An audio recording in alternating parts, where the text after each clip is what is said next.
Hola, hoy vamos a ver diseño a flexión y cortante de vigas de acero.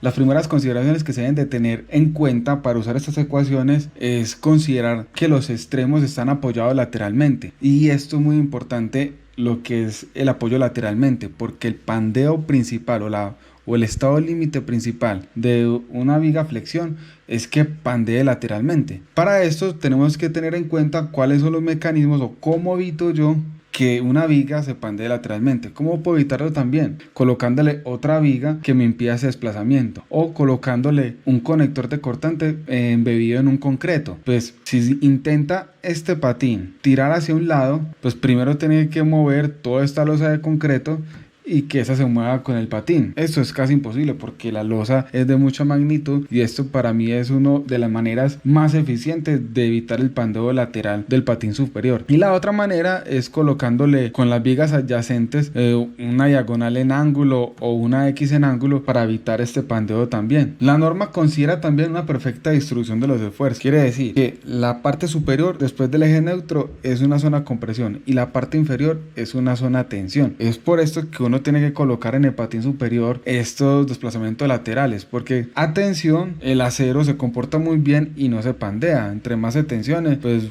más firme está, pero en la zona de compresión es como se comporta como una columna, y vimos en los videos pasados que el estado límite de las columnas es el pandeo. Por eso aquí puede ocurrir esto. Lo ideal es que en el comportamiento de la viga, cuando se someta a una carga, la viga tenga un desplazamiento hacia abajo, porque considerando que está trabajando con el eje más fuerte. Pero esto no pasa cuando estamos trabajando con vigas de gran longitud. ¿Qué es lo que pasa? Que la viga, antes de ir hacia abajo, se está yendo hacia un lado, un pandeo lateral. Este es el estado límite más importante de vigas a flexión. Les recomiendo que veamos este video de YouTube, que lo bajaré en la descripción, porque ahí explican en un ensayo de laboratorio exactamente cómo se comporta el material. Pero ¿qué es tan largo? ¿Cuál es la medida suficientemente larga que cuando yo ya le aplico una carga se me pandee? Pues para esto tenemos que tener en cuenta esta gráfica de resistencia a momento comparado con la longitud de trabajo. Entonces la longitud de trabajo es un valor que ya vamos a escribirlo porque lleva su cuento. Está la longitud plástica, que es la que separa las dos zonas de plasticidad y de pandeo lateral torsional inelástico, y la longitud elástica, que sería ya la que separa estas dos zonas. Y ya mire que a medida de que la longitud va aumentando, la capacidad va disminuyendo, y acá a medida que la viga sea más cortica, tenemos desarrollado el momento plástico. Básicamente, ¿qué sería? Si la longitud de trabajo es menor a la longitud plástica, tenemos un comportamiento plástico. Ahora, si la longitud de trabajo es mayor que la longitud plástica y menor que la longitud elástica, tenemos un comportamiento inelástico. Y si la longitud de trabajo es mayor a la longitud elástica, ya vamos a tener un comportamiento elástico, y eso representa momentos muy pequeños. ¿Para qué? Para que tenga ese comportamiento elástico precisamente. Si yo le aplico un momento muy pequeño a una viga, no la va a sentir y va a recuperar su forma. Pero si yo le aplico un momento grande, va a llegar a ese límite donde ya no recupera su forma, pero va a tener mucha resistencia. Esa sería la manera más eficiente de trabajar una viga. Ahora miremos la definición de longitud de trabajo. ¿Qué es la longitud de trabajo? Es la longitud entre dos puntos no arrostrado, es decir, la longitud libre entre dos puntos. ¿Y cómo se puede arrostrar lateralmente una viga? Pues ya como lo habíamos visto, con una viga o con conectores acortantes o con diagonales. Entonces miremoslo de otra manera para que nos quede más claro. Yo tengo una viga metálica. ¿Cuál será la longitud de trabajo de esta viga metálica? De esta viga metálica, la longitud de trabajo sería la longitud completa. Ahí no hay pierde. Pero digamos que lo voy a poner una viga en la mitad. Se representa con esta X. Ya la longitud de trabajo me va a cambiar. ¿Por qué? Porque ya el pandeo lateral no se va a ver completo lateralmente en toda la viga, sino que ya va a estar fraccionado en dos. Entonces vamos a tener dos longitudes de trabajo. Ahora vamos a ver si yo le pongo, por decir, estas diagonales, le voy a poner dos diagonales a esta viga. Ya la longitud de trabajo no va a ser un pandeo lateral largo, sino que va a ser un pandeo lateral porcionado en cada punto, en cada arrastramiento lateral. Entonces en este caso va a tener tres longitudes de trabajo. En caso de que exista una longitud de trabajo diferentes, pues escojo la mayor, porque la mayor va a ser más crítica, porque ya saben que entre mayor longitud de trabajo, menor capacidad. Entonces siempre tengo que escoger la mayor en caso de que encuentre diferente. Ya definiendo toda la longitud, vamos a mirar cuál entonces es la resistencia a flexión. Entonces la resistencia a flexión simplemente es ubicar mi longitud de trabajo en dónde está, en qué zona está. Si mi longitud de trabajo es menor a la plástica, entonces voy a manejar el momento plástico, que se define de la siguiente manera. Y cuando tengo la longitud de trabajo entre la longitud plástica y la longitud elástica, mi capacidad de momento va a ser esta, que simplemente es una interpolación lineal de esta zona, que ya tengo mi frontera inicial, que es el momento plástico, y mi frontera final, que es el momento elástico, que está definido por esta ecuación. Y mire que esto sería la ecuación para determinar el momento en esta línea. Ahora, cuando la longitud de trabajo es mayor a la longitud elástica, ya nos basamos en esta ecuación de la curva y está dada por esto. ¿Y cómo calculo esa longitud plástica? No me falta definir eso. La longitud plástica está determinada por esta ecuación y la longitud elástica está determinada por esta ecuación. Ya con eso, yo ya simplemente calculo mi momento y lo multiplico por mi phi de 0.9. Pero mire que acá encontramos un factor CB. Este factor CB lo vamos a ver en la ecuación. Y en la gráfica vemos que es como una sobreresistencia que me está dando. Entonces vamos a ver qué es ese factor. Ese factor representa la restricción del pandeo debido a alternancia de momentos en la viga. ¿Cómo así? Cuando yo tengo un momento constante, ahí se me va a ver claramente la zona de compresión en la parte de arriba y la zona de tensión en la parte de abajo. Pero cuando tengo alternancia de momento, por ejemplo, yo empezar con un momento positivo y bajar un momento negativo, entonces ya las zonas de compresión y tensión no van a estar definidas, sino que van a estar trocadas. Esto me evita que yo tenga un pandeo lateral torsional. Quiere decir que me va a dar mayor capacidad de momento. En términos simples, para calcular ese S sub B es simplemente, según el diagrama de momentos, entre 2.1 ariostrado, determinar el momento máximo de esa viga que está sometida a cualquier carga y porcionar en 4 partes entre esos 2 puntos el momento para yo sacar el momento en el primer cuarto, el momento en el cuarto de la mitad y el momento en el último cuarto.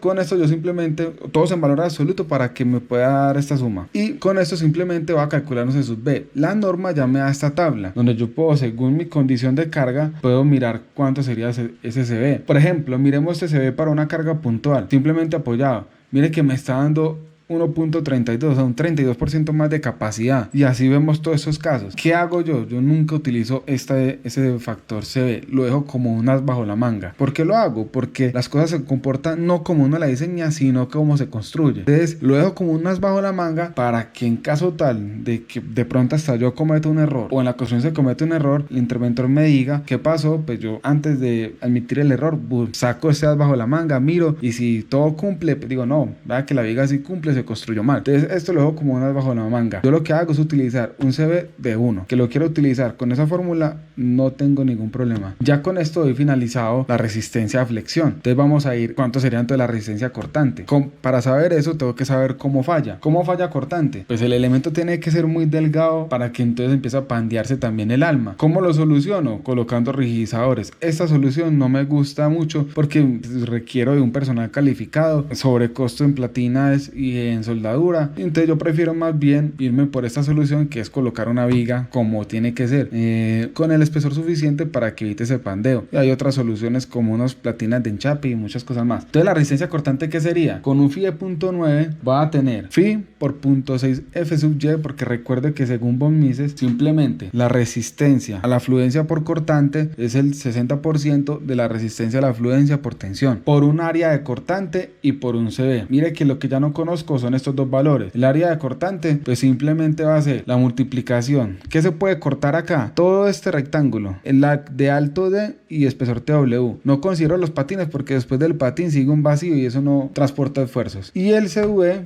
simplemente lo saco de esta gráfica. ¿Cómo determino ese factor CV? Según mi esbeltez, porque mire que esta gráfica depende de la esbeltez versus la resistencia. Si yo tengo un alma compacta, mire que si es compacta el CV es igual a 1, no hay castigo y se utiliza esta fórmula y va a estar trabajando en su máxima expresión. Pero si ya el alma no es compacta y empieza ya a tener algunas fallas de resistencia, mire que ya vamos a entrar a una frontera donde hay un castigo de la resistencia cortante, y si entramos en esta zona pues vamos a tener mucha menos resistencia cortante. Para calcular CSV necesito la esbeltez, que se calcula con H, que es la zona libre del alma, dividido TW, y para calcular CCB, mire que necesitamos el K sub B. Para calcular K sub B, voy a la tabla de la norma y simplemente voy a la primera zona que nosotros vamos a trabajar con almacenatizadores en la mayor medida. Este esbelte, si es menor a 260, el K sub B es igual a 5. Pero si estoy utilizando atiesadores, mire que ya dependo de A sobre H. H es la distancia libre del alma. ¿Pero qué es A? A simplemente es la distancia entre atiesadores, porque esta es para la parte cuando es con atiesadores. Ya con eso termino la resistencia cortante. Es así de sencilla, eso no tiene mucho pierde. Pero vamos a mirar primero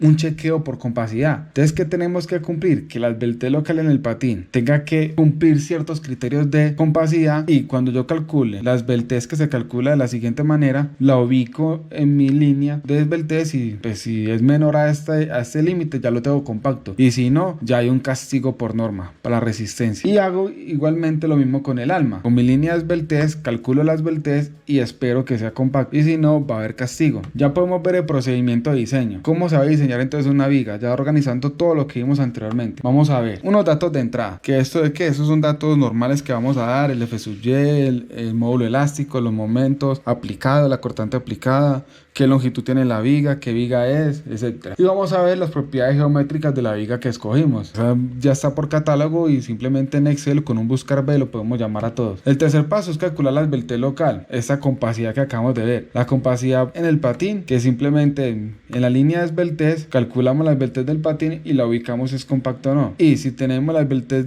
en el alma, pues calculamos la esbeltez en el alma, la ponemos en la línea de esbeltez y esperamos que sea compacto. Si no es compacto, por ejemplo el patín, ¿qué pasaría? Si no es compacto el patín, estaríamos ya en esta zona. Y mire que ya la resistencia a momento la vamos a calcular con este MP sub', que sería un castigo y va a dar mucho menor que lo que teníamos anteriormente. Pero si la aleta es esbelta, se castiga más todavía. Se va a calcular con esta ecuación y créame que la resistencia va a ser mucho menor. Lo que yo recomiendo es no trabajar con vigas no compactas. Igual, la norma especifica algunas vigas que no son compactas y son muy poquitas. Me parece muy curioso que muchas de las vigas que no son compactas se vendan en Colombia. No sé si a ustedes les pase. En Colombia se venden mucho esas vigas, como la W12x14, W8x10, W6x9, W8x15, y yo miro que es muy común acá, que quiere decir que nos están mandando los sobrados de estas partes donde ya saben que no cumple con esbeltez. Pero bueno, luego vamos a calcular la resistencia a flexión. La resistencia a flexión, pues ya teniendo las longitudes plástica y elástica de trabajo que se calculan de esta manera, pues simplemente con esta longitud ya tengo mis fronteras y calculo según donde se ubica la longitud de trabajo la capacidad momento. Esto lo multiplico por el phi y con eso tengo ya mi resistencia a momento. Luego vamos a mirar la resistencia cortante, que yo ya tengo casi todos los valores menos el área, que lo calculo de esta manera, y el CV, que lo calculo representándolo en la gráfica. Para eso tengo que hallar el K sub V y listo. Por último, la deflexión, que esa es la ñapa. La deflexión, que no la hemos visto en el procedimiento, pero sería simplemente un cálculo sencillo de la deflexión máxima que puede ocurrir en una viga simplemente apoyada, que se calcula de esta manera, o que simplemente en el programa le diga se deflectó 8 milímetros. Eso lo tengo que comparar y tiene que ser menor o igual a una deflexión límite que me da por norma. Esta deflexión límite es simplemente dependiendo del uso que le voy a dar. La norma me dice, por ejemplo, voy a tener una longitud, una deflexión máxima de la longitud IO 360 para vigas de piso residencial. ¿Eso con qué objetivo lo hacen? Con proteger la baldosa por unos estados límites más bien de servicio, que no vaya a ser una viga tan delgada y con deflexiones muy grandes que me vaya a dañar hasta el driver. Entonces estos límites, según la norma donde estén trabajando, lo vamos a tener, o simplemente que esa viga va a apoyar una maquinaria importante y el proveedor dice que no puede haber grandes deflexiones, entonces también ese límite es el que ponemos acá. Ahora, si nosotros conocemos este límite y lo ponemos en esta ecuación, por decir L sobre 360, ya es un dato conocido, y todo será un dato conocido menos la inercia en caso tal de que nosotros queramos diseñar la viga. Entonces despejamos la inercia y ya con eso calculamos una inercia, buscamos en el catálogo una inercia de ese valor y ya tenemos la viga. Por lo general, mire que esta es la ñapa, pero por lo general esto es lo que domina el diseño, el límite de deflexión. Ya con esto hemos terminado cómo se calcula una viga a flexión y cortante. Con esto hemos finalizado ya el diseño de elementos a flexión y cortante. Los invito para que sigan viendo estos videos, se suscriban y vean un ejercicio explicativo de cómo se diseña a flexión y a cortante una viga de acero.